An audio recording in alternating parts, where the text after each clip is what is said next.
Hey everyone, how's it going today? I'm gonna show you guys how you can remove gamma watermark. As you can see, if I head over to settings, click on export, it says like if I want to export to PowerPoint, then it's gonna take my gamma watermark, and that can be removed by plus, but we don't want that. One way to do it, if I click on present, as you can see, then there is no watermark.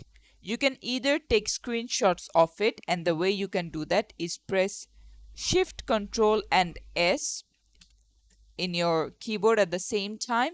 It's gonna take a screenshot. You just want to keep that screenshot. I can just show you.